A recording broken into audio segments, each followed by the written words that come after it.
ધોળકાની રાય university વિવાદમાં સપડાઈ છે। વિદ્યાર્થી સંગઠન એનએસયુઆઈ દ્વારા મોટો આરોપ લગાવવામાં આવ્યો છે। પહેલા પ્રવેશ આપીને બાદમાં ફી પરત આપી દીધાનો આરોપ એનએસયુઆઈ દ્વારા લગાવવામાં આવ્યો છે। એનએસયુઆઈએ કહ્યું છે કે એલએલબીના 19 વિદ્યાર્થીને પહેલા પ્રવેશ આપ્યો, પ્રવેશ આપ્યાના 6 મહિના બાદ ફી પરત આપી દીધી। એલએલબીના 19 વિદ્યાર્થીઓનું ભવિષ્ય બગાડવામાં આવ્યું છે। અધવચ્ચેથી વિદ્યાર્થીઓને ફી પાછી આપતા વિરોધ કરવામાં આવી રહ્યો છે। એનએસયુઆઈએ રાય યુનિવર્સિટીમાં હોબાળો મચાવ્યો છે। એનએસયુઆઈએ રાય યુનિવર્સિટીને અલ્ટિમેટમ પણ આપી દીધું છે। 7 દિવસમાં ન્યાય નહીં મળે તો ઉગ્ર વિરોધની પણ ચીમકી એનએસયુઆઈ દ્વારા ઉચ્ચારવામાં આવી છે। વિદ્યાર્થીઓના ભવિષ્ય સાથે ચેડાનો આરોપ લગાવવામાં આવ્યો છે। ધોળકાની રાય યુનિવર્સિટી પર આ ગંભીર આરોપ છે। 6 મહિનામાં ફી પરત આપી દીધી, પહેલા પ્રવેશ આપ્યો એલએલબીના 19 વિદ્યાર્થીઓને, ત્યારબાદ 6 જ મહિના થયા હતા કે એમને ફી પરત આપી દીધી અને એમનું એડમિશન કેન્સલ કરી દીધું।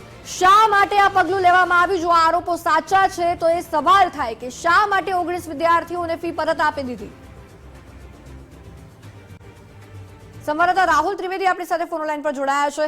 રાહુલ, રાય યુનિવર્સિટી જે વિવાદમાં સપડાઈ છે, એનએસયુઆઈ દ્વારા ગંભીર આરોપો લગાવવામાં આવ્યા છે, શું વધુ વિગતો?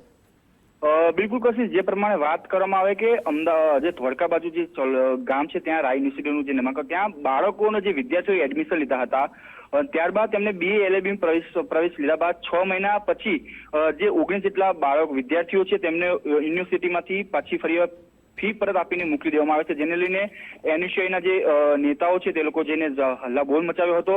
સાથે સાથે તેમણે નિવેદન પણ આપ્યું હતું કે જો તમે આ જે બાળકો છે તે લોકોનો અભ્યાસ બગડી રહ્યો છે, કારણ કે તમે અધવચ્ચેથી જ્યારે એ લોકોને બોલાવીને પાછા ફી પરત આપી રહ્યા છો, ક્યાંક ને ક્યાંક આમનો અભ્યાસ પણ બગડી શકે છે, જેના કારણે તમામ લોકોને પાછા લેવામાં આવે। જો આ પાછા લેવામાં નહીં આવે તો ઉગ્ર આંદોલન કરવામાં આવશે। સાથે સાથે માફી પત્ર પણ માંગવાની જે રજૂઆત છે એનએસયુઆઈ દ્વારા કરવામાં આવી હતી। ગઈકાલે ભારે હલ્લાબોલ મચાવ્યો હતો, ત્યારે એનએસયુઆઈ દ્વારા પણ માફી પત્ર નહીં આપે તો આગામી 7 દિવસની અંદર અલ્ટિમેટમ આપવામાં આવ્યું છે કે 7 દિવસની એક બાળકોને જો પાછા વિદ્યાર્થીઓને પ્રવેશ આપવામાં નહીં આવે તો એનએસયુઆઈ દ્વારા ભારે આંદોલન પણ કરવામાં આવશે તેવી માંગણી પણ કરવામાં આવી છે। જી આભાર રાહુલ સમગ્ર વિગતો બદલ।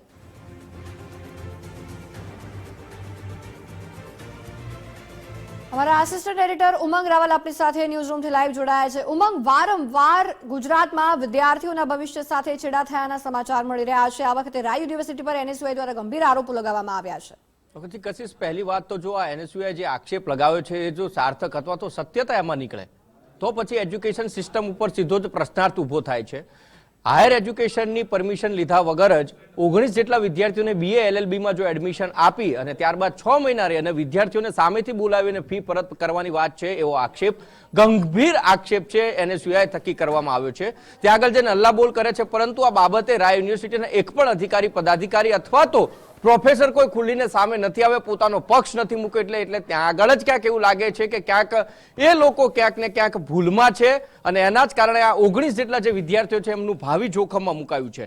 બીએ અને એલએલબી જે વકીલો બનવા છે, જે આર્ટ્સ એટલે બેચલર ઓફ આર્ટ્સની અંદર જેમણે એડમિશન લીધા હતા, તેમના ઉપર પણ ભવિષ્ય ઉપર સવાલ થઈ રહ્યો છે। પહેલી વાત એ છે કે એક તો એડમિશન પ્રક્રિયા ખૂબ જ લેટ ચાલી રહી છે અને એમાં પણ જો યુનિવર્સિટીની અંદર એડમિશન મળ્યું, 6 મહિના વિદ્યાર્થીઓ ત્યાં ભણે છે અને ત્યારબાદ એમને જો પરત બોલાવીને ફી પાછી આપવામાં તો 1 વર્ષ વિદ્યાર્થીનું બગડે છે અને આના કારણે ફી જે ભરીએ તે હવે બીજી જગ્યાએ એડમિશન આ ચાલુ વર્ષે આ વિદ્યાર્થીઓને નથી મળવાનું, એ પણ હકીકત વાત છે। એટલા માટે એનએસયુઆઈ છે ત્યાં આગળ પહોંચ્યું, હલ્લાબોલ કર્યો છે અને જો આ આક્ષેપોમાં ગંભીરતા છે અને સાથે જો આમાં સાર્થકતા નીકળે, સત્યતા સામે આવે તો એજ્યુકેશન સિસ્ટમ ઉપર સીધો તો પ્રશ્નાર્થ ઉભો થાય છે કે હાયર એજ્યુકેશનની પરમિશન વગર આ યુનિવર્સિટી એડમિશન કેવી રીતે આપ્યા ત્યારબાદ પણ શું ત્યાંના કોઈ પણ શિક્ષણ અધિકારીઓએ આ બાબતની તપાસ કેમ ન કરી? જો તપાસ કરી હતી તો પછી આ લોકો એડમિશન કેમ અને કેવી રીતે આપ્યા તે પણ પ્રશ્નાર્થ ઉભો થઈ રહ્યો છે। 7 દિવસનું અલ્ટિમેટમ આપવામાં આવ્યું છે એનએસયુઆઈ થકી, પરંતુ આ 7 દિવસની અંદર એજ્યુકેશન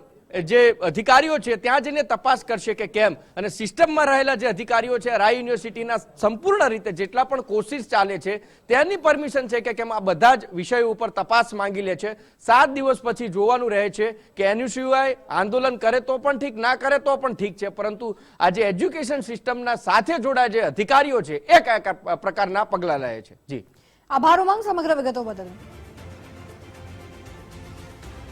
ત્યારે કેવા પ્રકારના પગલાં હવે લેવામાં આવશે આ વિરોધ બાદ તે જોવું રહેશે, કારણ કે જો આ વિરોધનું પરિણામ યોગ્ય નથી આવતું તો એ વિદ્યાર્થીઓનું 1 વર્ષ બગડી શકે છે.